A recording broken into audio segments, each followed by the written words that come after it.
Fueron muy duras las últimas declaraciones del ministro Juan Ramón Quintana contra la oposición y contra el senador Óscar Ortiz. Junto a él se encuentra nuestro jefe de prensa, Marcos Montero. Los saludamos, muy buenas tardes. Hola Mercedes, saludos Jorge, a la teleaudiencia de Notivisión. En mediodía, desde el país, los saludamos. Nos acompaña el senador Óscar Ortiz, a quien le agradecemos la amabilidad de atendernos en esta entrevista. Quedó pendiente de la semana pasada esas declaraciones del ministro de la Presidencia, Juan Ramón Quintana, en la interpelación y una alusión directa a su persona. La vamos a escuchar. Y me voy a referir a Óscar Ortiz como el soplón de esta asamblea, que tiene la misma estatura moral de Carlos Valverde. Mi rey tiene que decirle a Óscar Ortiz porque es el rey de la impostura. Se obsesionó con los contratos de la empresa CAMSE. Igualmente, el senador Ortiz, obsesionado con el ministro Juan Ramón Quintana, quiere decir que si alguien entra a la oficina del senador Ortiz y se pone su saquito, lo que va a hacer el senador Ortiz es imputarlo de corrupto. Esa es la lógica de Ortiz. Le dedico buen tiempo de su alocución a su persona. ¿Estamos volviendo a un tiempo de confrontación política, senador Ortiz? Mire, está claro que hay un ministro que está desesperado, yo lo veo casi como un náufrago político al ministro Quintana, porque está desesperado porque puede perder su puesto, puede perder su poder por todo este escándalo. Entiendo que incluso al interior del movimiento del socialismo hay mucha crítica interna que exige que sea apartado porque le echan la culpa de todo este escándalo. Y obviamente él trata de buscar enemigos, en este caso, claro, me elige a mí porque como parte de mi rol de fiscalización como senador en la Comisión Especial de Investigación, reclamé durante los 2 meses que duró que sea convocado. Nadie se explica cómo el ministro de la Presidencia no ha sido convocado. Es un papelón para la Comisión, para el Gobierno, para la Asamblea Legislativa. El ministro dice que si alguien entra a su oficina, él ha denunciado que la señora Zapata creo que entró más de 80 veces, él ha denunciado. Él ha denunciado que en las oficinas de la Unidad de Gestión Social había una organización criminal. Eso no solo ratifica el uso indebido de influencia, sino que lleva este supuesto delito a un grado muchísimo más alto. Lo que no podemos entender, y yo creo que el pueblo boliviano no se va a tragar, es que supuestamente funcionaba una organización criminal en las oficinas de su ministerio y él no se había enterado. Él le dice que esto venía pasando desde el año 2011. ¿Y dónde estaba él? Si además dicen que ellos saben todo lo que pasa.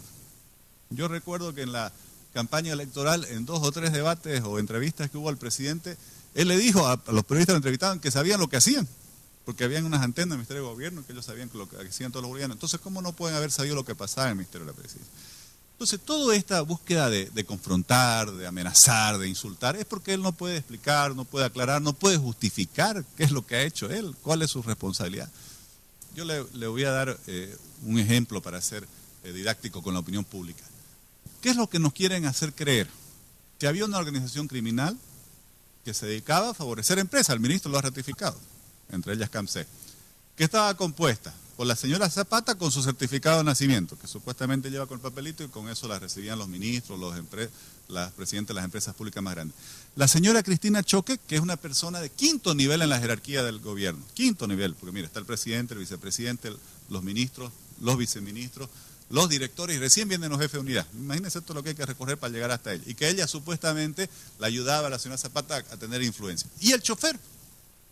O sea, lo que el ministro quizás no nos ha dicho y se quedó corto es quiénes eran los jefes pues, de esa organización criminal. Porque esas 3 personas solas nunca podrían haber tenido por sí mismas el poder para influenciar de tal forma de que se otorguen contratos por cientos de millones de bolivianos o de dólares en algunos casos a empresas. Ese es el fondo del problema, Marco, y eso es lo que está sin resolver, sin responder. Tratan de otra vez generar un ambiente de confrontación, de atemorizamiento a los medios de comunicación, de persecución, incluso a algunos periodistas.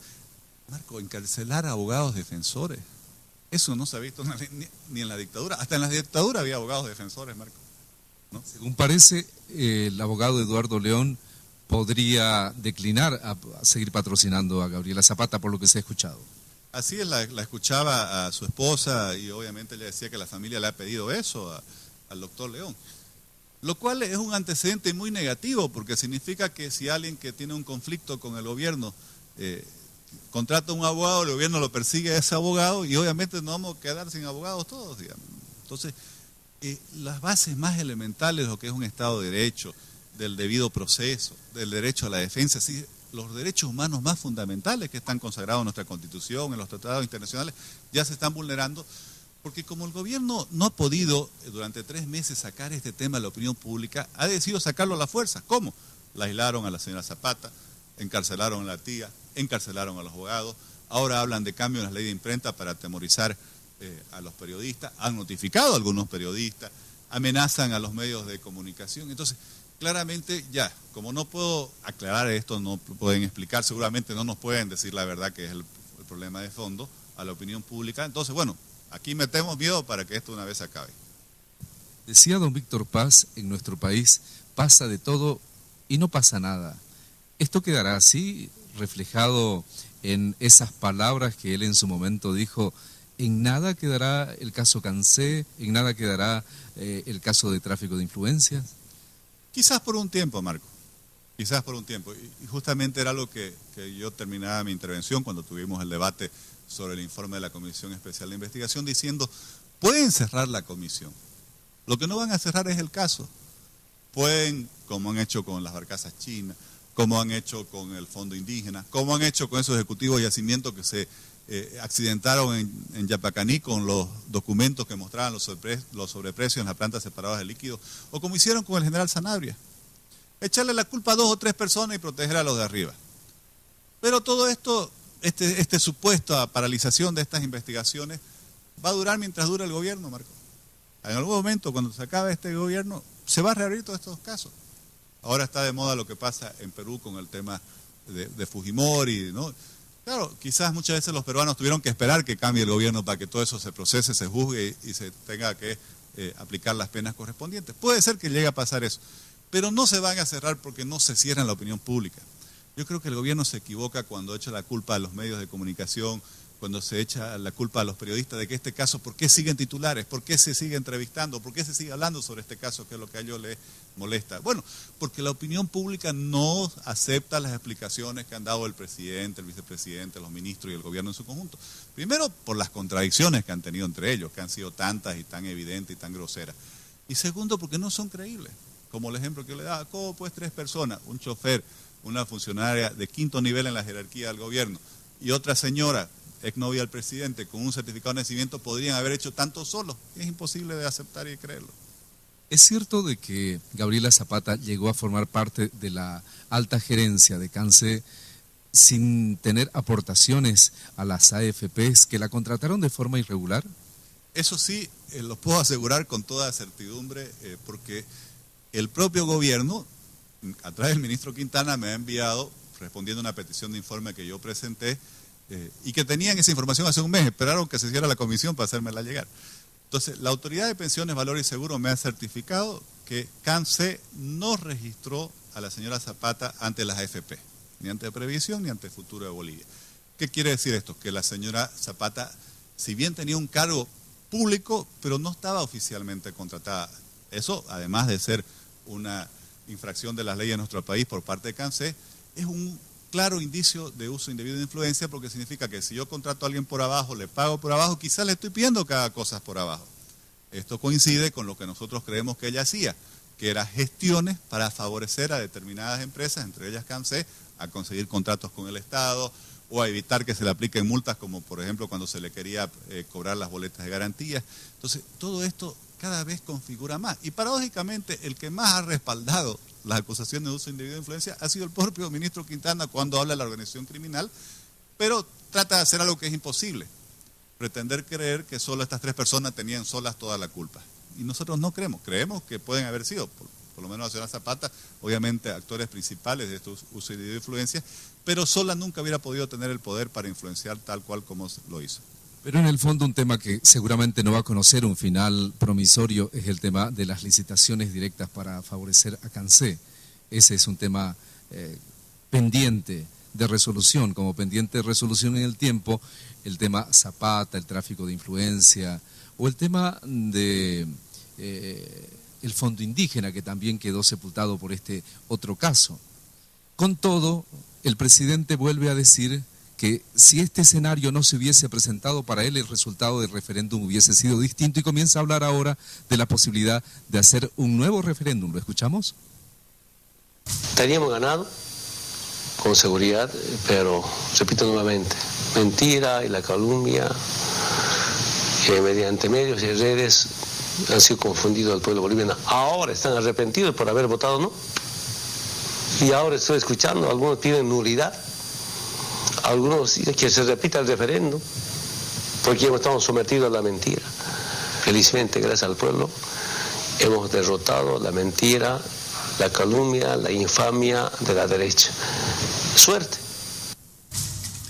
Hemos derrotado la mentira, dice el presidente, y si hay un otro referéndum, idea que ya va flotando en el ambiente desde que se conoció el resultado del 21 de febrero, parece madurar en la idea del gobierno volver a repetir la jornada del referéndum.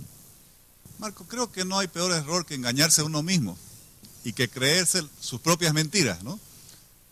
O al presidente lo estarán engañando. Pero a ver, en primer lugar, el pueblo no es tonto, y creo que lo que está diciendo el presidente es subestimar la inteligencia de los ciudadanos.